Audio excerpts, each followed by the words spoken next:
ਇਕ ਓੰਕਾਰ ਸਤਿਨਾਮ ਕਰਤਾ ਪੁਰਖ ਨਿਰਭਉ ਨਿਰਵੈਰ ਅਕਾਲ ਮੂਰਤ ਅਜੂਨੀ ਸੈਭੰ ਗੁਰ ਪ੍ਰਸਾਦ। ਵਾਹਿਗੁਰੂ ਜੀ ਕਾ ਖਾਲਸਾ ਵਾਹਿਗੁਰੂ ਜੀ ਕੀ ਫਤਿਹ।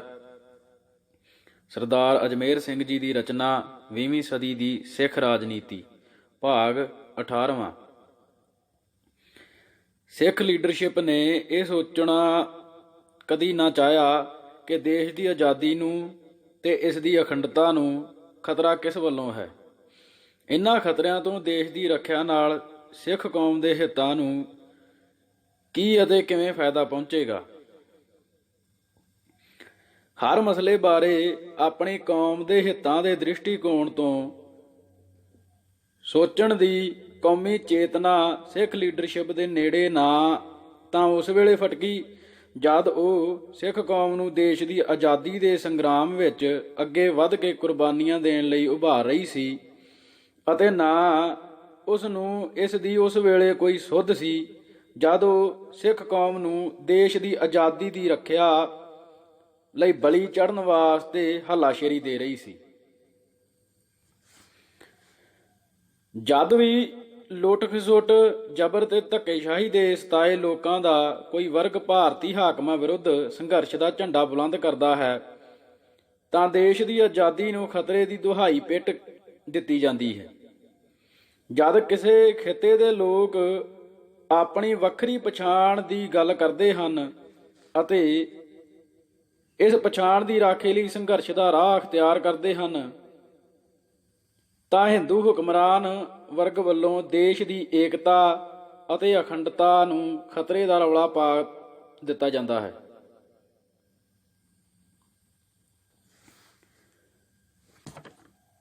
ਭਾਰਤੀ ਹਾਕਮਾਂ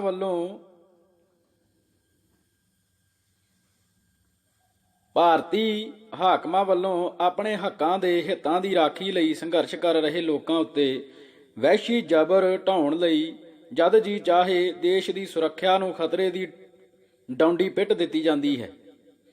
ਇਸ ਆੜ ਹੇਠ ਦੇਸ਼ ਦੇ ਲੋਕਾਂ ਉੱਤੇ ਜ਼ਬਰ ਕਾਨੂੰਨਾਂ ਦਾ ਸ਼ਿਕੰਜਾ ਮੜ ਦਿੱਤਾ ਜਾਂਦਾ ਹੈ। ਹਿੰਦੂ ਹਾਕਮਾਂ ਦੀ ਅਜਿਹੀ ਹਰ ਕਪਟੀ ਬੂ ਦੁਹਾਈ ਉੱਤੇ ਸਿੱਖ ਲੀਡਰਸ਼ਿਪ ਸਿੱਖ ਕੌਮ ਨੂੰ ਦੇਸ਼ ਦੀ ਰੱਖਿਆ ਲਈ ਮੈਦਾਨ ਵਿੱਚ ਨਿਤਰਨ ਦਾ ਸੱਦਾ ਦੇਣ ਲਈ ਤਤਪਰ ਹੋ ਜਾਂਦੀ ਹੈ। ਇਹ ਸਿਲਸਿਲਾ ਪਿਛਲੇ 50 ਸਾਲਾਂ ਦੌਰਾਨ ਬਾਰ-ਬਾਰ ਦੁਹਰਾਇਆ ਜਾਂਦਾ ਰਿਹਾ ਹੈ। ਮਸਲਾ ਆਪਣੀ ਕੌਮੀ ਪਛਾਣ ਦੀ ਰਾਖੀ ਲਈ ਸੰਘਰਸ਼ ਕਰ ਰਹੀਆਂ ਉੱਤਰ ਪੂਰਬੀ ਖਿੱਤੇ ਦੀਆਂ ਕੌਮਾਂ ਨਾਗਾ, ਮਿਜ਼ੋ ਆਦਿ ਨੂੰ ਵਹਿਸ਼ੀ ਜ਼ਬਰ ਨਾਲ ਕੁਚਲਣ ਦਾ ਹੋਵੇ, ਕਸ਼ਮੀਰੀ ਕੌਮ ਦੀ ਆਜ਼ਾਦੀ ਦੀ ਉਮੰਗ ਨੂੰ ਲਹੂ ਵਿੱਚ ਡੋਬਣ ਦਾ ਹੋਵੇ, ਦੇਸ਼ ਦੇ ਕਿਸੇ ਵੀ ਹਿੱਸੇ ਅੰਦਰ ਮਜ਼ਲੂਮ ਜਨਤਾ ਦੇ ਕਿਸੇ ਵੀ ਹੱਕੀ ਅੰਦੋਲਨ ਉੱਤੇ ਹਕੂਮਤੀ ਕਹਿਰ ਢਾਉਣ ਦਾ ਹੋਵੇ, ਹਰ ਮੌਕੇ ਸਿੱਖ ਲੀਡਰਸ਼ਿਪ ਦੇਸ਼ ਦੀ ਆਜ਼ਾਦੀ ਤੇ ਇਸ ਦੀ ਏਕਤਾ ਤੇ ਅਖੰਡਤਾ ਦੀ ਰਾਖੀ ਲਈ ਹਿੰਦੂ ਹਾਕਮਾਂ ਦੀ ਡਟਵੀਂ ਹਮਾਇਤ ਦਾ ਪੈਂਤੜਾ ਧਾਰਨ ਕਰਦੀ ਹੈ। ਹਿੰਦੂ ਹਾਕਮਾਂ ਨੇ ਭਾਰਤ ਦੇ ਲੋਕਾਂ ਅੰਦਰ ਜਦ ਵੀ ਪਾਕਿਸਤਾਨ ਖਿਲਾਫ ਕੌਮੀ ਜਨੂੰਨ ਭੜਕਾਉਣ ਦੀ ਨੀਤ ਨਾਲ ਪਾਕਿਸਤਾਨ ਵੱਲੋਂ ਸਰਹੱਦਾਂ ਨੂੰ ਖਤਰੇ ਦੀ ਦੁਹਾਈ ਪਿੱਟੀ ਤਾਂ ਸਿੱਖ ਕੌਮ ਦੀ ਸਮੁੱਚੀ ਲੀਡਰਸ਼ਿਪ ਸਭ ਕੁਝ ਭੁੱਲ ਭੁਲਾ ਕੇ ਤੇ ਸਭ ਕੁਝ ਛੱਡ ਛਡਾ ਕੇ ਪੰਜਾਬੀ ਸੂਬੇ ਦਾ ਮੋਰਚਾ 2 ਵਾਰ ਇਸੇ ਕਾਰਨ ਮੁਲਤਵੀ ਕੀਤਾ ਗਿਆ। ਹਿੰਦੂ ਆਗੂਆਂ ਨਾਲੋਂ 2 ਕਦਮ ਅੱਗੇ ਹੋ ਕੇ ਦੇਸ਼ ਲਈ ਨਾ ਕਿ ਪੰਥ ਲਈ ਮਾਰ ਮਿਟਣ ਦੇ ਹੋਕਰੇ ਮਾਰਦੀ ਹੈ। ਸਿਰਲੇਖ ਸਿੱਖ ਕੌਮ ਦੀ ਰਾਜਸੀ ਤੜਪ। ਵਿਧਾਨ ਸਾਜ਼ ਅਸੈਂਬਲੀ ਅੰਦਰ ਹਿੰਦੂ ਬਹੁ ਗਿਣਤੀ ਵੱਲੋਂ ਸਿੱਖਾਂ ਲਈ ਇੱਕ ਘੱਟ ਗਿਣਤੀ ਭਾਈਚਾਰੇ ਵਜੋਂ ਸੰਵਿਧਾਨਕ ਸੁਰੱਖਿਆਵਾਂ ਦੀ ਮੰਗ ਨੂੰ ਬੇਰੁਖੀ ਨਾਲ ਠੁਕਰਾ ਦੇਣ ਤੋਂ ਬਾਅਦ ਅਕਾਲੀ ਲੀਡਰਸ਼ਿਪ ਨੇ ਆਪਣਾ ਸਾਰਾ ਧਿਆਨ ਅਤੇ ਤਾਣ ਪੰਜਾਬੀ ਸੂਬੇ ਦੀ ਮੰਗ ਉੱਤੇ ਕੇਂਦਰਿਤ ਕਰ ਦਿੱਤਾ।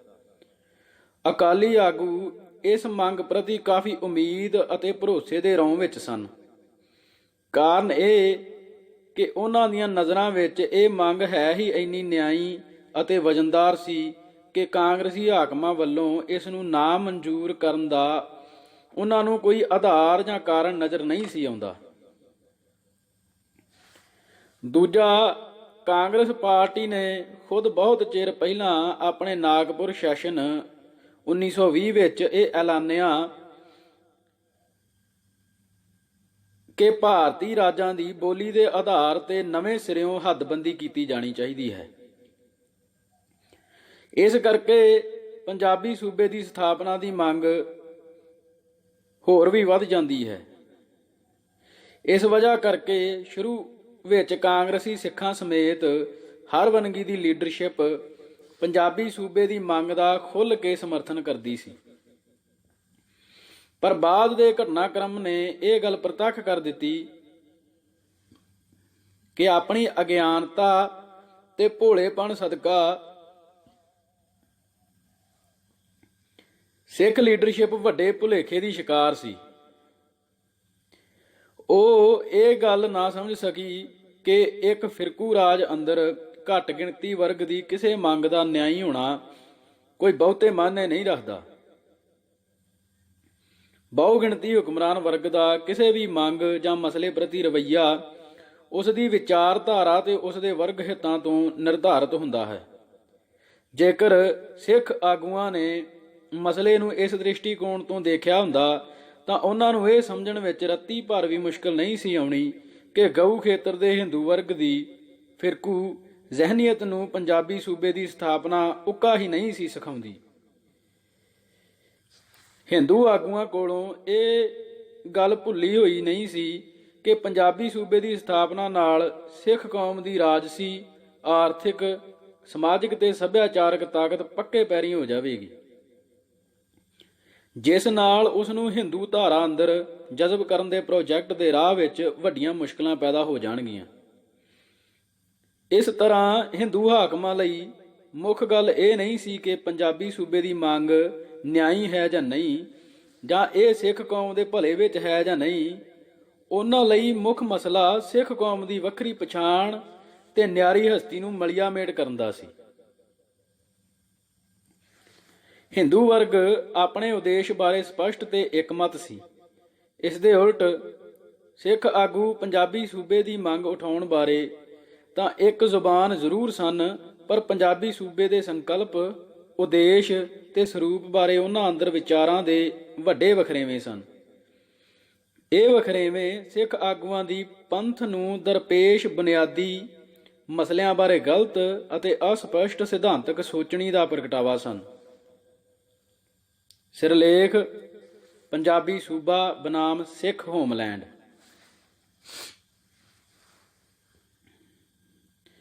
ਪੰਜਾਬੀ ਸੂਬੇ ਦੀ ਮੰਗ ਦੀ ਪੇਸ਼ਕਾਰੀ 'ਚੋਂ ਅਕਾਲੀ ਲੀਡਰਸ਼ਿਪ ਦੀ ਸਿਧਾਂਤਕ ਉਲਝਣ ਪ੍ਰਤੱਖ ਰੂਪ ਵਿੱਚ ਪ੍ਰਗਟ ਹੁੰਦੀ ਹੈ। ਸਿੱਖ ਪੰਥ ਦੀ ਨੁਮਾਇੰਦਾ ਰਾਜਸੀ ਜਮਾਤ ਹੋਣ ਦੇ ਨਾਤੇ ਸ਼੍ਰੋਮਣੀ ਅਕਾਲੀ ਦਲ ਦਾ ਪ੍ਰਮੁੱਖ ਸਰੋਕਾਰ ਸਿੱਖ ਕੌਮ ਦੇ ਹੱਕਾਂ ਤੇ ਹਿੱਤਾਂ ਦੀ ਰਾਖੀ ਕਰਨਾ ਸੀ। ਆਜ਼ਾਦੀ ਤੋਂ ਬਾਅਦ ਕਾਂਗਰਸੀ ਹਾਕਮਾਂ ਦੀਆਂ ਫਿਰਕੂ ਨੀਤੀਆਂ ਅਤੇ ਖਾਸ ਤੌਰ ਤੇ ਪੰਜਾਬੀ ਹਿੰਦੂ ਵਰਗ ਦੀ ਕੱਟੜ ਸਿੱਖ ਦੁਸ਼ਮਣ ਫਿਰਕੂ ਜ਼ਹਿਨੀਅਤ ਦੇ ਮੱਦੇ-ਨਜ਼ਰ ਅਕਾਲੀ ਲੀਡਰਸ਼ਿਪ ਇਸ ਨਿਰਣੇ ਤੇ ਅਪੜ ਗਈ ਸੀ ਕਿ ਹਿੰਦੂ ਬਹੁ ਗਿਣਤੀ ਦੇ ਗਲਬੇ ਹੇਠ ਸਿੱਖ ਕੌਮ ਦਾ ਧਰਮ ਤੇ ਸੱਭਿਆਚਾਰ ਸੁਰੱਖਿਅਤ ਨਹੀਂ ਰਹਿ ਸਕਦਾ। ਪੰਜਾਬੀ ਹਿੰਦੂ ਵਰਗ ਨੂੰ ਸਿੱਖ ਕੌਮ ਦਾ ਵਿਕਾਸ ਫੁੱਟੀ ਅੱਖ ਨਹੀਂ ਸੀ ਪਾਉਂਦਾ। ਪੰਜਾਬ ਅੰਦਰ ਉਸ ਦੀ ਭਾਰੀ ਬਹੁ ਗਿਣਤੀ ਅਤੇ ਕੇਂਦਰ ਵਿੱਚ ਉਸ ਦੇ ਸਕਿਆਂ ਦੀ ਸਰਕਾਰ ਨੇ ਹਿੰਦੂ ਵਰਗ ਦੀ ਫਿਰਕੂ ਜ਼ਹਿਨੀਅਤ ਨੂੰ ਹੋਰ ਵੱਧ ਪਾਣ ਚਾੜ ਦਿੱਤੀ ਹੋਈ ਸੀ। ਅਜਿਹੀ ਹਾਲਤ ਦੇ ਸਨਮੁਖ ਸਿੱਖ ਕੌਮ ਦੇ ਹਿੱਤਾਂ ਦੀ ਰਾਖੀ ਲਈ ਹਿੰਦੂ ਵਰਗ ਦੇ ਗਲਬੇ ਤੋਂ ਨਜਾਤ ਪਾਉਣੀ ਜ਼ਰੂਰੀ ਸੀ। ਇਹ ਸਿੱਖ ਭਾਈਚਾਰੇ ਅੰਦਰ, ਖਾਸ ਕਰਕੇ ਇਸ ਦੇ ਜਾਗਰੂਕ ਹਿੱਸਿਆਂ ਅੰਦਰ ਪਾਈ ਜਾਂਦੀ ਆਮ ਭਾਵਨਾ ਸੀ। ਸਿੱਖ ਪੰਥ ਦੀਆਂ ਇਹਨਾਂ ਭਾਵਨਾਵਾਂ ਦੀ ਮਾਸਟਰ ਤਾਰਾ ਸਿੰਘ ਨਾਲੋਂ ਵੱਧ ਸੱਚੀ ਤੇ ਬਿਹਤਰ ਤਰਜਮਾਨੀ ਹੋਰ ਕੋਈ ਨਹੀਂ ਸੀ ਕਰ ਸਕਦਾ। ਮਾਸਟਰ ਤਾਰਾ ਸਿੰਘ ਨੇ ਅਹਿਸਾਸ ਦੇ ਪੱਧਰ ਤੇ ਕਾਂਗਰਸੀ ਆਗੂਆਂ ਦੀ ਫਿਰਕੂ ਜ਼ਹਿਨੀਅਤ ਅਤੇ ਸਿੱਖ ਦੁਸ਼ਮਣ ਇਰਾਦਿਆਂ ਨੂੰ ਕਾਫੀ ਚਿਰ ਪਹਿਲਾਂ ਹੀ ਤਾੜ ਲਿਆ ਸੀ। 23 ਜਨਵਰੀ 1946 ਨੂੰ ਉਸ ਨੇ ਬੰਨੂ ਵਿਖੇ ਅਕਾਲੀ ਕਾਨਫਰੰਸ ਅੰਦਰ ਆਪਣਾ ਪ੍ਰਧਾਨਗੀ ਭਾਸ਼ਣ ਕਰਦਿਆਂ ਹੋਇਆਂ ਕਾਂਗਰਸੀ ਆਗੂਆਂ ਦੀ ਸੋਚ ਤੇ ਉਹਨਾਂ ਦੀਆਂ ਨੀਤਾਂ ਬਾਰੇ ਇਹ ਖਰਾ ਨਿਰਣਾ ਪੇਸ਼ ਕੀਤਾ ਕਿ ਹਿੰਦੂ ਜ਼ਹਿਨੀਅਤ ਹੇਠਾਂ ਕਾਂਗਰਸ ਸਿੱਖਾਂ ਨੂੰ ਖੇਰੂ ਖੇਰੂ ਕਰਕੇ ਆਪਣੇ ਮਤਹਿਤ ਕਰਨ ਲੈਣਾ ਚਾਹੁੰਦੀ ਹੈ।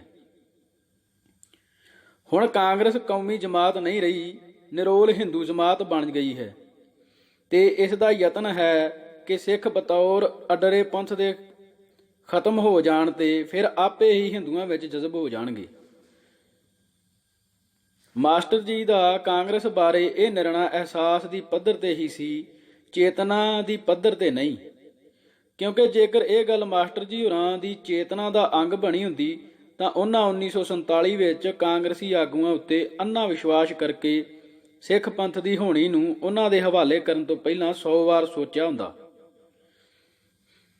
ਮਾਸਟਰ ਤਾਰਾ ਸਿੰਘ ਨੇ ਹਿੰਦੂ ਆਗੂਆਂ ਉੱਤੇ ਭਰੋਸਾ ਕਰਨ ਦੀ ਗਲਤੀ ਤਾਂ ਜ਼ਰੂਰ ਕੀਤੀ, ਪਰ ਉਹਨਾਂ ਨੇ ਉਹਨਾਂ ਦੀਆਂ ਫਿਰਕੂ ਨੀਤੀਆਂ ਦਾ ਸਮਝੌਤਾ ਕਰਨ ਤੋਂ ਦ੍ਰਿੜ ਇਨਕਾਰ ਕਰ ਦਿੱਤਾ। 25 ਫਰਵਰੀ 1948 ਨੂੰ ਮਾਸਟਰ ਜੀ ਨੇ ਅਖਬਾਰਾਂ ਦੇ ਨਾਂ ਜਾਰੀ ਕੀਤੇ ਇੱਕ ਬਿਆਨ ਅੰਦਰ ਨਿਝੱਕ ਹੋ ਕੇ ਇਹ ਗੱਲ ਆਖੀ ਕਿ ਸਾਡਾ ਸੱਭਿਆਚਾਰ ਹਿੰਦੂਆਂ ਨਾਲੋਂ ਅਲੱਗ ਹੈ। ਅਸੀਂ ਇੱਕ ਅਜਿਹਾ ਸੂਬਾ ਚਾਹੁੰਦੇ ਹਾਂ ਜਿੱਥੇ ਅਸੀਂ ਆਪਣੇ ਸੱਭਿਆਚਾਰ ਤੇ ਰਵਾਇਤਾਂ ਨੂੰ ਬਚਾ ਕੇ ਰੱਖ ਸਕੀਏ। ਮੈਂ ਪੰਥ ਲਈ ਧਾਰਮਿਕ, ਸਮਾਜਿਕ, ਰਾਜਸੀ ਤੇ ਹੋਰਨਾਂ ਮਸਲਿਆਂ 'ਚ ਸਵੈ ਨਿਰਣੇ ਦਾ ਹੱਕ ਚਾਹੁੰਦਾ ਹਾਂ। ਜੇਕਰ ਪੰਥ ਦੀ ਹੋਂਦ ਨੂੰ ਬਚਾਉਣ ਦੀ ਮੰਗ ਕਰਨਾ ਫਿਰਕੂਪੁਣਾ ਹੈ ਤਾਂ ਮੈਂ ਫਿਰਕਾ ਪ੍ਰਸਤ ਹੀ ਸਹੀ ਅਤੇ ਇਸ ਦੇ ਲਈ ਜ਼ਬਰ ਝੱਲਣ ਵਾਸਤੇ ਤਿਆਰ ਹਾਂ। ਜੇਕਰ ਪੰਥ ਹੀ ਖਤਮ ਹੋ ਗਿਆ ਤਾਂ ਮੇਰੀ ਜਿਉਂਦੇ ਰਹਿਣ ਦੀ ਕੋਈ ਤਮੰਨਾ ਨਹੀਂ। ਮਾਸਟਰ ਤਾਰਾ ਸਿੰਘ ਨੇ ਪੰਜਾਬੀ ਸੂਬੇ ਦੀ ਧਾਰਨਾ ਬਾਰੇ ਆਪਣੀ ਸਮਝ ਨੂੰ ਹੋਰ ਸਪਸ਼ਟ ਕਰਦਿਆਂ ਹੋਇਆਂ ਲਿਖਿਆ, ਸ਼੍ਰੋਮਣੀ ਅਕਾਲੀ ਦਲ ਦਾ ਮੰਤਵ ਸਿੱਖਾਂ ਨੂੰ ਪ੍ਰਾਂਤਿਕ ਤੌਰ ਤੇ ਹਿੰਦੂ ਗੁਲਾਮੀ ਵਿੱਚੋਂ ਕੱਢਣਾ ਹੈ।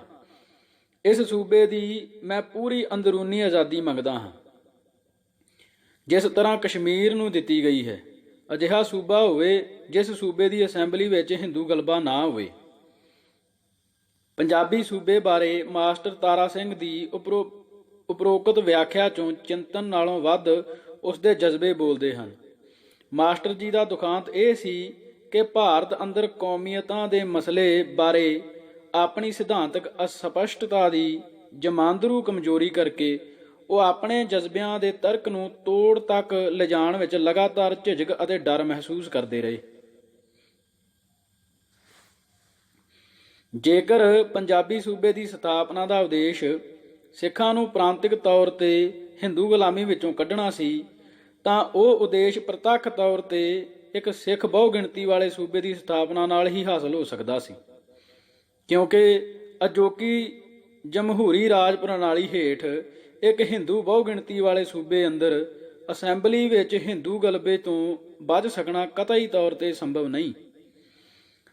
ਪਰੰਤੂ ਮਾਸਟਰ ਤਾਰਾ ਸਿੰਘ ਸਮੇਤ ਸਮੁੱਚੀ ਅਕਾਲੀ ਲੀਡਰਸ਼ਿਪ ਇਹ ਗੱਲ ਕਹਿਣ ਲਈ ਉੱਕਾ ਹੀ ਤਿਆਰ ਨਹੀਂ ਸੀ ਕਿ ਉਹ ਸਿੱਖ ਬਹੁਗਿਣਤੀ ਵਾਲਾ ਸੂਬਾ ਮੰਗਦੇ ਹਨ।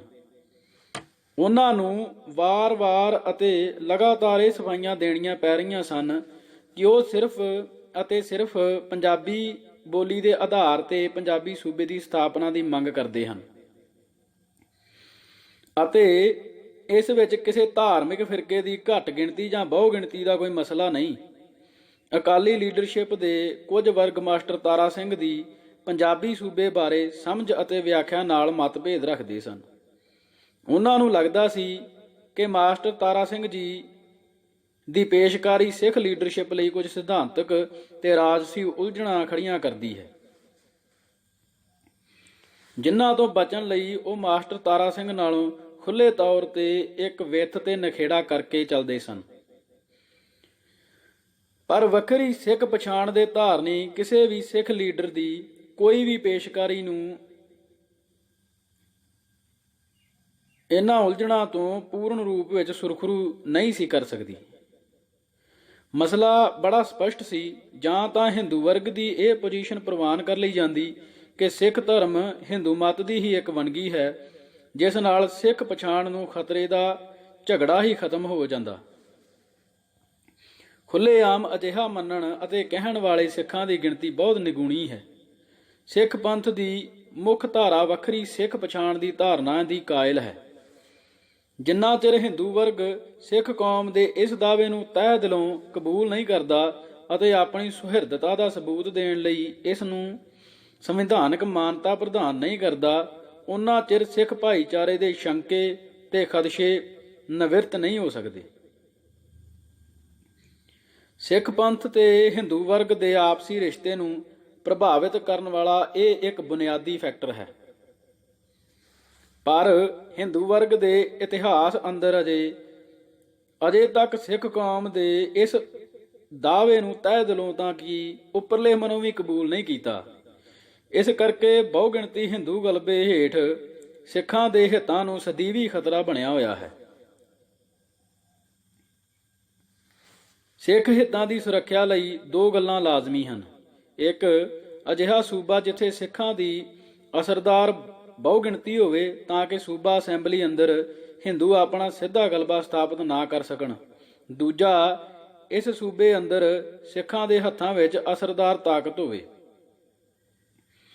ਅਰਥਾਤ ਇਹ ਸੂਬਾ ਕੇਂਦਰ ਦੇ ਗਲਬੇ ਤੋਂ ਵੱਧ ਸੰਭਵ ਹੱਦ ਤੱਕ ਮੁਕਤ ਯਾਨੀ ਕਿ ਖੁਦ ਮੁਖਤਿਆਰ ਹੋਵੇ, ਤਾਂ ਕਿ ਹਿੰਦੂ ਵਰਗ ਇਸ ਸੂਬੇ ਉੱਤੇ ਆਪਣਾ ਅਸਿੱਧਾ ਗਲਬਾ ਸਥਾਪਿਤ ਨਾ ਕਰ ਸਕੇ। ਸੋਚਣ ਵਾਲੀ ਗੱਲ ਹੈ ਕਿ ਮਸਲਾ ਇੰਨਾ ਸਿੱਧਾ ਤੇ ਸਪਸ਼ਟ ਹੋਣ ਦੇ ਬਾਵਜੂਦ ਅਕਾਲੀ ਲੀਡਰਸ਼ਿਪ ਸਿੱਖ ਬਹੁਗਿਣਤੀ ਵਾਲੇ ਸੂਬੇ ਦੀ ਮੰਗ ਤੋਂ ਪਿਛਾਂਹ ਕਿਉਂ ਹਟ ਰਹੀ ਸੀ? ਅਜਿਹੀ ਕਿਹੜੀ ਗੱਲ ਸੀ ਜੋ ਉਸ ਨੂੰ ਪੰਜਾਬੀ ਬੋਲੀ ਨੂੰ ਪੰਜਾਬੀ ਸੂਬੇ ਦਾ ਇੱਕ ਮਾਤਰ ਆਧਾਰ ਬਣਾਉਣ ਦੀ ਬੋਚਵੀਂ ਪੋਜੀਸ਼ਨ ਲੈਣ ਲਈ ਪ੍ਰੇਰਿਤ ਕਰ ਰਹੀ ਸੀ? ਇਹ ਅਕਾਲੀ ਲੀਡਰਸ਼ਿਪ ਦੀ ਸੋਚ ਨੂੰ ਲੱਗਿਆ ਇੱਕ ਵਿਚਾਰਧਾਰਕ ਗ੍ਰਹਿਣ ਸੀ ਜੋ ਉਸ ਦੀਆਂ ਸਮੁੱਚੀਆਂ ਨੀਤੀਆਂ ਤੇ ਅਮਲਾਂ ਉੱਤੇ ਕਾਲਾ ਪਰਛਾਵਾਂ ਛੱਡ ਰਿਹਾ ਸੀ। ਪੱਛਮ ਦੀ ਆਧੁਨਿਕ ਕਹੀ ਜਾਣ ਵਾਲੀ ਵਿਚਾਰਧਾਰਾ ਧਰਮ ਨੂੰ ਆਮ ਰੂਪ ਵਿੱਚ ਹੀ ਤਿਰਸਕਾਰ ਦੀ ਭਾਵਨਾ ਨਾਲ ਦੇਖਦੀ ਹੈ। ਇਹ ਇਸ ਨੂੰ ਮੱਧਯੁਗੀ ਦੌਰ ਦਾ ਇੱਕ ਅੰਧਪੰਥੀ ਵਰਤਾਰਾ ਸਮਝਦੀ ਹੈ।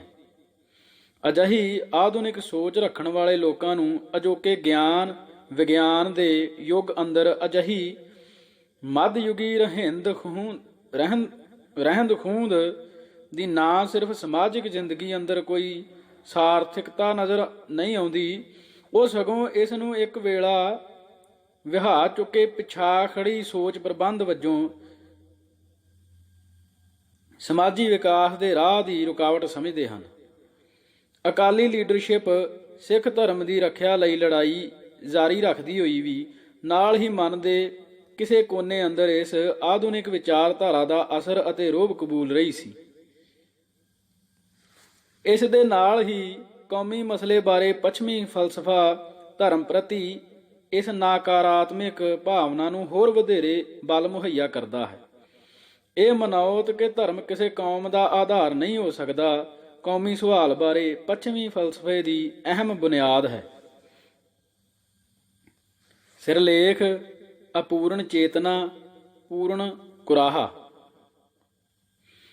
ਸਿੰਘ ਸਭਾ ਲਹਿਰ ਦਾ ਮੂਲ ਉਦੇਸ਼ ਸਿੱਖ ਧਰਮ ਦੀ ਹਿੰਦੂਵਾਦ ਨਾਲੋਂ ਵੱਖਰੀ ਪਛਾਣ ਸਥਾਪਿਤ ਕਰਨਾ ਅਤੇ ਇਸ ਨੂੰ ਬ੍ਰਾਹਮਣਵਾਦੀ ਪ੍ਰਭਾਵਾਂ ਤੋਂ ਮੁਕਤ ਕਰਨਾ ਸੀ।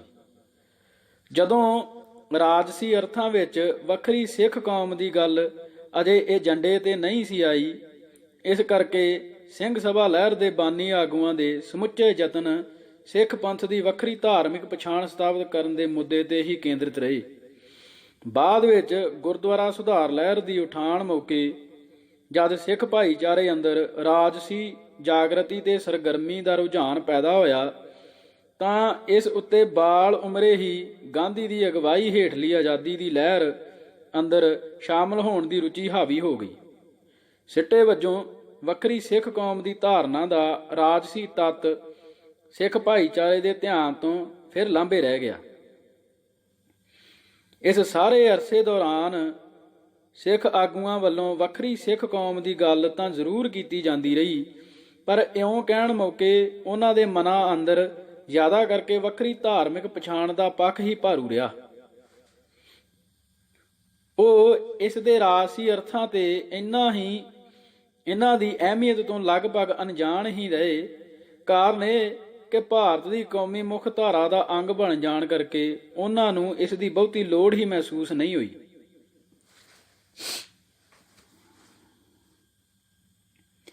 ਇਹ ਲੋੜ ਉਹਨਾਂ ਨੂੰ ਅੱਬੜ ਵਾਹੇ ਉਦੋਂ ਜਾ ਕੇ ਮਹਿਸੂਸ ਹੋਈ ਜਦ 1946 ਵਿੱਚ ਕਾਂਗਰਸੀ ਆਗੂਆਂ ਵੱਲੋਂ ਭਾਰਤ ਦੇ ਬਟਵਾਰੇ ਦੀ ਯੋਜਨਾ ਨਾਲ ਸਹਿਮਤੀ ਪ੍ਰਗਟਾ ਦੇਣ ਨਾਲ ਸਰਦਾਰ ਹੁਕਮ ਸਿੰਘ ਦੇ ਸ਼ਬਦਾਂ 'ਚ ਸਿੱਖ ਲੀਡਰਸ਼ਿਪ ਬਾਰੇ ਸਾਰੇ ਬੰਨਿਓਂ ਲੁੱਟੀ ਪੁੱਟੀ ਮਹਿਸੂਸ ਕਰਨ ਲੱਗੀ। ਇਹ ਉਹ ਮੌਕਾ ਸੀ ਜਦੋਂ ਸ਼੍ਰੋਮਣੀ ਅਕਾਲੀ ਦਲ ਦੇ ਮੁਸਲਿਮ ਲੀਗ ਦੀ ਪਾਕਿਸਤਾਨ ਦੀ ਮੰਗ ਦੇ ਟਾਕਰੇ ਵਿੱਚ ਵੱਖਰੀ ਸਿੱਖ ਸਟੇਟ ਦੀ ਮੰਗ ਕਰਨੀ ਸ਼ੁਰੂ ਕਰ ਦਿੱਤੀ ਸੀ।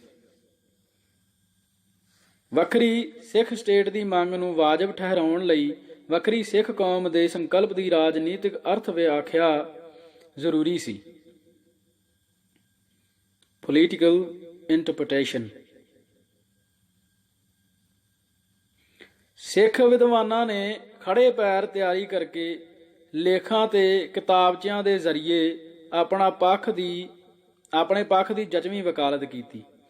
ਉਸ ਸਮੇਂ ਸਰਦਾਰ ਗੁਰਬਚਨ ਸਿੰਘ ਸਿੱਖ ਨੈਸ਼ਨਲ ਕਾਲਜ ਲਾਹੌਰ ਅਤੇ ਲਾਲ ਸਿੰਘ ਗਿਆਨੀ ਸਿੱਖ ਮਿਸ਼ਨਰੀ ਕਾਲਜ ਅੰਮ੍ਰਿਤਸਰ ਵੱਲੋਂ ਰਲ ਕੇ ਲਿਖਿਆ ਗਿਆ ਅਤੇ ਸਰਦਾਰ ਸਾਧੂ ਸਿੰਘ ਹਮਦਰਦ ਦੇ ਸਰਗਰਮ ਸਹਿਯੋਗ ਨਾਲ ਛਾਪਿਆ ਗਿਆ ਇੱਕ ਕਿਤਾਬਚਾ ਦ ਆਈਡੀਆ ਆਫ ਸਿੱਖ ਸਟੇਟ ਕਾਫੀ ਚਰਚਿਤ ਹੋਇਆ। ਪ੍ਰਕਾਸ਼ਨੀ ਨੋਟ ਅਨੁਸਾਰ ਇਹ ਕਿਤਾਬਚਾ 1945 ਦੇ ਸ਼ੁਰੂ ਵਿੱਚ ਲਾਹੌਰ ਵਿਖੇ ਮਾਸਟਰ ਤਾਰਾ ਸਿੰਘ ਦੀ ਅਗਵਾਈ ਹੇਠ ਸਿੱਖ ਨੁਮਾਇੰਦਿਆਂ ਦੀ ਇੱਕ ਭਰਵੀਂ ਮੀਟਿੰਗ ਦੁਆਰਾ ਪ੍ਰਵਾਨ ਕੀਤੇ ਗਏ ਇੱਕ ਅਹਿਮ ਮਤੇ ਦਾ ਮੂਲ ਪਾਠ ਸੀ। ਇਸ ਕਿਤਾਬਚੇ ਵਿੱਚ ਸਿੱਖ ਕੌਮ ਦੇ ਸੰਕਲਪ ਦੀ ਅਜੋਕੇ ਰਾਜਸੀ ਵਿਗਿਆਨ ਦੀ ਰੋਸ਼ਨੀ ਵਿੱਚ ਭਰਵੀਂ ਤੇ ਪ੍ਰਭਾਵਸ਼ਾਲੀ ਵਿਆਖਿਆ ਕੀਤੀ ਗਈ ਅਤੇ ਜਚਣਹਾਰ ਦਲੀਲਾਂ ਨਾਲ ਇਹ ਦਰਸਾਇਆ ਗਿਆ ਕਿ ਸਿੱਖ ਕੌਮ ਦੀ ਵੱਖਰੀ ਸਟੇਟ ਦੀ ਮੰਗ ਹਰ ਲਿਹਾਜ਼ ਨਾਲ ਉਚਿਤ ਅਤੇ ਪ੍ਰਵਾਨ ਲਾਇਕ ਹੈ। ਵਿਦਵਾਨ ਲੇਖਕਾਂ ਨੇ ਇਹ ਗੱਲ ਖੁੱਲੇ ਮਨ ਨਾਲ ਕਬੂਲ ਕੀਤੀ ਕਿ ਸਿੱਖ ਭਾਈਚਾਰੇ ਅੰਦਰ ਆਮ ਕਰਕੇ ਹੀ ਕੌਮੀ ਸੋਝੀ ਦੀ ਰੜਕਵੀਂ ਘਾਟ ਹੈ ਅਤੇ ਸਿੱਖ ਸੋਚ ਉੱਤੇ ਹਿੰਦੂ ਵਿਚਾਰਧਾਰਾ ਦਾ ਗੂੜਾ ਰੰਗ ਚੜ੍ਹਿਆ ਹੋਇਆ ਹੈ। ਲੇਖਕਾਂ ਨੇ ਹਿੰਦੂ ਆਗੂਆਂ ਵੱਲੋਂ ਸਿੱਖ ਪੰਥ ਨੂੰ ਇੱਕ ਕੌਮ ਦੇ ਰੁਤਬੇ ਤੋਂ ਇੱਕ ਕਮਿਊਨਿਟੀ ਦੇ ਦਰਜੇ ਤੇ ਲਿਆ ਸੁੱਟਣ ਅਤੇ ਉਸ ਨੂੰ ਭਾਰਤੀ ਕੌਮ ਦਾ ਇੱਕ ਗੌਣ ਅੰਗ ਬਣਾ ਧਰਨ ਦੀ ਸਿੱਖ ਦੁਸ਼ਮਣ ਸੋਚ ਤੇ ਰੁਚੀ ਦਾ ਗੰਭੀਰ ਨੋਟਿਸ ਲੈਂਦਿਆਂ ਹੋਇਆਂ ਸਿੱਖ ਕੌਮ ਨੂੰ ਇੱਕ ਖਤਰਨਾਕ ਚਾਲ ਤੋਂ ਖਬਰਦਾਰ ਕੀਤਾ। ਲੇਖਕਾਂ ਦੇ ਸ਼ਬਦਾਂ ਵਿੱਚ 19ਵੀਂ ਸਦੀ ਦੇ ਹਿੰਦੂਆਂ ਨੇ ਸਿੱਖ ਪੰਥ ਦੀ ਬਰਤਾਨਵੀ ਸਮਰਾਜੀਆਂ ਹੱਥੋਂ ਹਾਰ ਤੇ ਵੇਦਨਾ ਨੂੰ ਆਪਣੇ ਮਤਲਬ ਲਈ ਵਰਤਿਆ। ਹਿੰਦੂ ਪ੍ਰਚਾਰ ਨਾਲ ਇਹ ਗੱਲ ਧੁਮਾਈ ਗਈ ਕਿ ਸਿੱਖ ਹਿੰਦੂ ਹਨ। ਵਿਚਾਰਾਂ ਦਾ ਭੰਬਲ ਭੂਸਾ ਇੰਨਾ ਜ਼ਿਆਦਾ ਸੀ ਕਿ ਬਹੁਤ ਸਾਰੇ ਸਿੱਖ ਨਾ ਸਿਰਫ ਕੌਮੀਅਤ ਦੇ ਅਹਿਸਾਸ ਤੋਂ ਵਿਰਵੇਂ ਹੋ ਗਏ ਸਗੋਂ ਉਹਨਾਂ ਆਪਣੇ ਪੂਰਵਜਾਂ ਦੇ ਧਰਮ ਨੂੰ ਭੁਲਾ ਛੱਡਿਆ। ਬਾਅਦ ਵਿੱਚ 20ਵੀਂ ਸਦੀ ਅੰਦਰ ਭਾਰਤ ਦੇ ਰਾਜਸੀ ਦ੍ਰਿਸ਼ ਉੱਤੇ ਕਾਂਗਰਸ ਦੇ ਇੱਕ ਭਾਰੂ ਤਾਕਤ ਵਜੋਂ ਉੱਭਰ ਆਉਣ ਨਾਲ ਭਾਰਤੀ ਕੌਮ ਦਾ ਵਿਚਾਰ ਪੈਦਾ ਹੋਇਆ, ਜਿਸ ਵਿੱਚ ਸਾਰੇ ਹਿੰਦੂਆਂ, ਮੁਸਲਮਾਨਾਂ, ਸਿੱਖਾਂ ਤੇ ਹੋਰਨਾਂ ਨੂੰ ਇਸ ਭਾਰਤੀ ਕੌਮ ਦੇ ਗੌਣ ਅੰਗਾਂ ਵਜੋਂ ਚਿਤਵਿਆ ਗਿਆ ਅਤੇ ਉਹਨਾਂ ਨੂੰ ਭਾਈਚਾਰਿਆਂ ਦੀ ਸੰਗਿਆ ਦਿੱਤੀ ਗਈ। ਸਿੱਖਾਂ ਨੇ ਇੱਕ ਭਾਈਚਾਰੇ ਅਰਥਾਤ ਕਮਿਊਨਿਟੀ ਦੀ ਇਸ ਭਾਵਨਾ ਤੋਂ ਮੁਕਤ ਹੋਣ ਵਿੱਚ ਬਹੁਤ ਦੇਰ ਕਰ ਦਿੱਤੀ ਹੈ। ਗੁਰੂ ਗੋਬਿੰਦ ਸਿੰਘ ਜੀ ਦਾ ਖਾਲਸਾ, ਜਿਸ ਨੇ ਪੰਜਾਬ, ਕਸ਼ਮੀਰ, ਪਿਸ਼ਾਵਰ ਤੇ ਤਿੱਬਤ ਦੀਆਂ ਢਲਾਣਾਂ ਤੱਕ ਮੱਲਾਂ ਮਾਰੀਆਂ ਤੇ ਰਾਜ ਕੀਤਾ ਹੈ ਅਤੇ ਜੋ ਭਾਰਤ ਅੰਦਰ ਇੱਕਮਾਤਰ ਅਜਿਹਾ ਜਨ ਸਮੂਹ ਹੈ ਜਿਹੜਾ ਇੱਕ ਕੌਮ ਦੀਆਂ ਸਾਰੀਆਂ ਵਿਸ਼ੇਸ਼ਤਾਵਾਂ ਦਾ ਮਾਲਕ ਹੈ, ਉਹ ਇੱਕ ਭਾਈਚਾਰੇ ਦੇ ਰੁਤਬੇ ਤੇ ਹੀ ਸਬਰ ਕਰਕੇ ਬਹਿ ਗਿਆ ਅਤੇ ਭਾਈਚਾਰਿਆਂ ਦੀ ਇਸ ਸੰਗਤ ਵਿੱਚ ਵੀ ਉਸ ਨੂੰ ਪਿਛਲੀਆਂ ਸਫਾਂ ਵਿੱਚ ਧੱਕ ਦਿੱਤਾ ਗਿਆ। ਪਰੰਤੂ ਹੁਣ ਸਿੱਖਾਂ ਨੇ ਹਿੰਦੂ ਬਹੁਗਿਣਤੀ ਵੱਲੋਂ ਗਲਬੇ ਦੀ ਲਾਲਸਾ ਨਾਲ ਥੋਪੀ ਇਸ ਭਰਮ ਚੇਤਨਾ ਤੋਂ ਛੁਟਕਾਰਾ ਪਾ ਲਿਆ ਹੈ ਅਤੇ ਆਪਣੀ ਹਸਤੀ ਦਾ ਸਹੀ ਨਾਪ ਲੈ ਲਿਆ ਹੈ ਅਤੇ ਇਸੇ ਅਨੁਸਾਰ ਆਪਣੇ ਲਈ ਕੌਮੀ ਸਟੇਟ ਦੀ ਮੰਗ ਪੇਸ਼ ਕਰ ਦਿੱਤੀ ਹੈ। ਇਸ ਕੌਮੀ ਚੇਤਨਾ ਚੋਂ ਸਿੱਖ ਕੌਮ ਦੇ ਰਾਜਸੀ ਨਿਸ਼ਾਨੇ ਦੀ ਸਾਫ਼ ਤੇ ਸਪਸ਼ਟ ਨਿਸ਼ਾਨਦੇਹੀ ਕਰਦਿਆਂ ਹੋਇਆਂ ਧੜੱਲੇ ਨਾਲ ਇਹ ਗੱਲ ਕਹੀ ਗਈ ਕਿ ਸਿੱਖਾਂ ਅੰਦਰ ਇਹ ਅਹਿਸਾਸ ਪੈਦਾ ਹੋ ਚੁੱਕਾ ਹੈ ਕਿ ਸਿੱਖਾਂ ਦੀ ਕੌਮੀ ਹੋਂਦ ਤਾਂ ਹੀ ਮਹਿਫੂਜ਼ ਰਹਿ ਸਕਦੀ ਹੈ ਜੇਕਰ ਉਹਨਾਂ ਕੋਲ ਇੱਕ ਅਜਿਹਾ ਪ੍ਰਦੇਸ਼ ਹੋਵੇ ਜਿੱਥੇ ਉਹ ਹਿੰਦੂਆਂ ਅਤੇ ਮੁਸਲਮਾਨਾਂ ਦੋਨਾਂ ਦੇ ਹੀ ਗਲਬੇ ਤੋਂ ਸੁਤੰਤਰ ਆਪਣੇ ਲਈ ਰਾਜਸੀ ਸੱਤਾ ਉਸਾਰ ਸਕਣ। ਜੇਕਰ ਅਕਾਲੀ ਲੀਡਰਸ਼ਿਪ ਨੇ ਇਸ ਕਿਤਾਬਚੇ 'ਚ ਦਰਜ ਸਿਧਾਂਤਕ ਪੋਜੀਸ਼ਨਾਂ ਨੂੰ ਤਨੋਂ ਮਨੋਂ ਅਪਣਾ ਲਿਆ ਹੁੰਦਾ ਅਤੇ ਇਹਨਾਂ ਉੱਤੇ ਸਾਬਤ ਕਦਮੀ ਨਾਲ ਪਹਿਰਾ ਦੇਣ ਦੀ ਸੇਧ ਅਖਤਿਆਰ ਕਰ ਲਈ ਹੁੰਦੀ ਤਾਂ 1947 ਵਿੱਚ ਪੈਦਾ ਹੋਏ ਇਤਿਹਾਸਕ ਮੌਕਾ ਮੇਲ 'ਚੋਂ ਸਿੱਖ ਕੌਮ ਨੇ ਯਕੀਨਨ ਹੀ ਵੱਡੀਆਂ ਰਾਜਸੀ ਪ੍ਰਾਪਤੀਆਂ ਹਾਸਲ ਕੀਤੀਆਂ ਹੁੰਦੀਆਂ। ਪਰ ਅਫਸੋਸ ਦੀ ਗੱਲ ਇਹ ਹੈ ਕਿ ਸਿੱਖਾਂ ਲਈ ਕੌਮੀ ਸਟੇਟ ਦੀ ਇਹ ਮੰਗ ਸਿੱਖ ਲੀਡਰਸ਼ਿਪ ਦੇ ਕਿਸੇ ਡੂੰਘੇ ਚਿੰਤਨ ਅਤੇ ਨਿਹਚਾ 'ਚੋਂ ਨਹੀਂ ਸੀ ਉਪਜੀ। ਇਹ ਮੁਸਲਿਮ ਲੀਗ ਦੀ ਪਾਕਿਸਤਾਨ ਦੀ ਮੰਗ ਦੇ ਨਕਾਰਾਤਮਕ ਵਿਰੋਧ ਦੇ ਸੀਮਤ ਜਿਹੇ ਉਦੇਸ਼ ਨਾਲ ਖੜੀ ਕੀਤੀ ਗਈ ਇੱਕ ਰਾਜਸੀ ਢੁੱਚਰ ਸੀ। ਸੋ ਜਦ ਢੁੱਚਰ ਪਾਕਿਸਤਾਨ ਦੀ ਸਥਾਪਨਾ ਦਾ ਰਾਹ ਬੰਦ ਕਰ ਸਕਣ 'ਚ ਸਫਲ ਨਾ ਹੋਈ ਤਾਂ ਸਿੱਖ ਲੀਡਰਸ਼ਿਪ ਲਈ ਇਹ ਇੱਕ ਫਾਲਤੂ ਤੇ ਨਕਾਰਾ ਚੀਜ਼ ਬਣ ਕੇ ਰਹਿ ਗਈ। ਪਾਕਿਸਤਾਨ ਦੀ ਸਥਾਪਨਾ ਦੇ ਨਾਲ ਹੀ ਸਿੱਖ ਲੀਡਰਸ਼ਿਪ ਨੇ ਇਸ ਮੰਗ ਨੂੰ ਇਸ ਕਦਰ ਸੋਚ ਨਿਕਾਲਾ ਦੇ ਦਿੱਤਾ ਕਿ ਸੰਨ 47 ਤੋਂ ਬਾਅਦ ਹਿੰਦੂ ਗਲਬੇ ਹੇਠ ਲੱਖ ਵਧੀਕੀਆਂ ਤੇ ਅਪਮਾਨ ਸਹਿਣ ਕਰਨ ਦੇ ਬਾਵਜੂਦ ਅਕਾਲੀ ਆਗੂਆਂ ਨੂੰ 1945-46 ਵਿੱਚ ਕਹੀ ਇਸ ਗੱਲ ਦਾ ਕਦੇ ਭੁੱਲ ਕੇ ਵੀ ਚੇਤਾ ਨਹੀਂ ਆਇਆ ਕਿ ਸਿੱਖਾਂ ਦੀ ਕੌਮੀ ਹਸਤੀ ਤਾਂ ਹੀ ਸਲਾਮਤ ਰਹਿ ਸਕਦੀ ਹੈ ਜੇਕਰ ਉਹਨਾਂ ਕੋਲ ਇੱਕ ਅਜਿਹਾ ਪ੍ਰਦੇਸ਼ ਹੋਵੇ ਜਿੱਥੇ ਉਹ ਹਿੰਦੂਆਂ ਤੇ ਮੁਸਲਮਾਨਾਂ ਦੋਨਾਂ ਦੇ ਹੀ ਗਲਬੇ ਤੋਂ ਸੁਤੰਤਰ ਆਪਣੇ ਰਾਜ ਦੀ ਰਾਜਸੀ ਸੱਤਾ ਉਸਾਰ ਸਕਣ। ਜੇਕਰ ਸਿੱਖ ਲੀਡਰਸ਼ਿਪ ਨੇ ਸਿੱਖ ਸਟੇਟ ਦੀ ਮੰਗ ਨੂੰ ਪਾਕਿਸਤਾਨ ਦੀ ਮੰਗ ਦੇ ਰਾਹ ਵਿੱਚ ਫਾਨਾ ਗੱਡਣ ਦੇ ਨਕਾਰਾਤਮਕ ਪੈਂਤੜੇ ਵਜੋਂ ਅਪਣਾਉਣ ਦੀ ਥਾਂ ਇਸ ਨੂੰ ਤਹਿ ਦਿਲੋਂ ਆਪਣੇ ਗੰਭੀਰਤਾ ਨਾਲ ਲਿਆ ਹੁੰਦਾ ਤਾਂ ਇਸ ਦੇ ਰਾਹ ਵਿੱਚ ਆਉਂਦੀਆਂ ਅਮਲੀ ਅੜਚਣਾਂ ਦਾ ਕੋਈ ਨਾ ਕੋਈ ਹੱਲ ਜ਼ਰੂਰ ਹੀ ਨਿਕਲ ਆਉਂਦਾ। 1947 ਵਾਲਾ ਮੌਕਾ ਖੁੰਝਾ ਲੈਣ ਤੋਂ ਬਾਅਦ ਵੀ ਜੇਕਰ ਅਕਾਲੀ ਲੀਡਰਸ਼ਿਪ ਨੇ ਵੱਖਰੀ ਸਿੱਖ ਕੌਮ ਦੀ ਧਾਰਨਾ ਨੂੰ ਇਸ ਦੇ ਹਕੀਕੀ ਅਰਥਾਂ ਵਿੱਚ ਗ੍ਰਹਿਣ ਕਰ ਲਿਆ ਹੁੰਦਾ ਤਾਂ ਉਸ ਨੇ ਸਿੱਖ ਕੌਮ ਦੇ ਮਸਲਿਆਂ ਸਮੇਤ ਪੰਜਾਬੀ ਸੂਬੇ ਦੀ ਮੰਗ ਦੇ ਪ੍ਰਤੀ ਅਸਲੋਂ ਹੀ ਵੱਖਰਾ ਦ੍ਰਿਸ਼ਟੀਕੋਣ ਅਪਣਾਇਆ ਹੁੰਦਾ। ਪਰ ਅਕਾਲੀ ਲੀਡਰਸ਼ਿਪ ਦੀ ਮੂਲ ਮਰਜ਼ ਹੀ ਇਹ ਸੀ ਤੇ ਹੈ ਕਿ ਉਸ ਨੇ ਵੱਖਰੀ ਸਿੱਖ ਪਛਾਣ ਤੇ ਸਿੱਖ ਕੌਮ ਦੀ ਧਾਰਨਾ ਨੂੰ ਇਸ ਦੇ ਹਕੀਕੀ ਅਰਥਾਂ ਵਿੱਚ ਗ੍ਰਹਿਣ ਕਰਨ ਦੀ ਥਾਂ ਓਪਰੇ ਤੇ ਅਧੂਰੇ ਅਰਥਾਂ ਵਿੱਚ ਹੀ ਸਮਝਿਆ ਤੇ ਅਪਣਾਇਆ ਹੈ। ਵੱਖਰੀ ਸਿੱਖ ਪਛਾਣ ਨੂੰ ਉਸਨੇ ਜ਼ਿਆਦਾ ਕਰਕੇ ਹਿੰਦੂਵਾਦ ਨਾਲੋਂ ਵੱਖਰੇ ਧਾਰਮਿਕ ਸਰੂਪ ਦੇ ਅਰਥਾਂ ਵਿੱਚ ਹੀ ਲਿਆ ਹੈ। ਉਸ ਨੇ ਇਸ ਦੇ ਸਿਧਾਂਤਕ ਤੱਤ ਨੂੰ ਘੱਟ ਹੀ ਗ੍ਰਹਿਣ ਕੀਤਾ ਹੈ। ਸਿੱਖ ਰਾਜਸੀ ਪਰੰਪਰਾ ਅੰਦਰ ਕੌਮ ਦੇ ਸ਼ਬਦ ਦੀ ਵਰਤੋਂ ਵੀ ਫੁਟਕਲ ਅਰਥਾਂ ਵਿੱਚ ਹੀ ਹੁੰਦੀ ਆ ਰਹੀ ਹੈ। ਇਸ ਬਾਰੇ ਲੀਡਰਸ਼ਿਪ ਸਮੇਤ ਆਮ ਸਿੱਖ ਸਫਾ ਅੰਦਰ ਇੱਕ ਰੂਪ ਸਮਝ ਵਿਕਸਿਤ ਨਹੀਂ ਹੋ ਸਕੀ ਅਤੇ ਨਾ ਹੀ ਹੋਈ ਹੈ। ਕਮਿਊਨਿਟੀ ਤੇ ਕੌਮ ਦੀ ਟਰਮ ਨੂੰ ਅਕਸਰ ਹੀ ਇੱਕ ਦੂਜੇ ਦੀ ਥਾਂ ਤੇ ਵਰਤ ਲਿਆ ਜਾਂਦਾ ਹੈ। ਨਤੀਜਾ ਇਹ ਕਿ ਸਿੱਖ ਪੰਥ ਅੰਦਰ ਵੱਖਰੀ ਸਿੱਖ ਪਛਾਣ ਦੀ ਧਾਰਨਾ ਤੋਂ ਖੁੱਲ੍ਹੇ ਰੂਪ ਵਿੱਚ ਮੁਨਕਰ ਹੋਣ ਵਾਲਾ ਸ਼ਾਇਦ ਹੀ ਕੋਈ ਵਿਅਕਤੀ ਜਾਂ ਵਰਗ ਮਿਲ ਸਕੇ। ਪਰ ਨਾਲ ਹੀ ਦੁਖਾਂਤ ਇਹ ਕਿ ਦਰੁਸਤ ਕੌਮੀ ਸੋਝੀ ਰੱਖਣ ਵਾਲੇ ਸਿੱਖਾਂ ਦੀ ਗਿਣਤੀ ਆਟੇ ਵਿੱਚ ਲੂਣ ਬਰੋਬਰ ਵੀ ਨਹੀਂ। ਸੋ ਇਸ ਭਾਗ ਦੇ ਲਈ ਇੰਨਾ ਜੀ। ਵਾਹਿਗੁਰੂ ਜੀ ਕਾ ਖਾਲਸਾ, ਵਾਹਿਗੁਰੂ ਜੀ ਕੀ ਫਤਿਹ।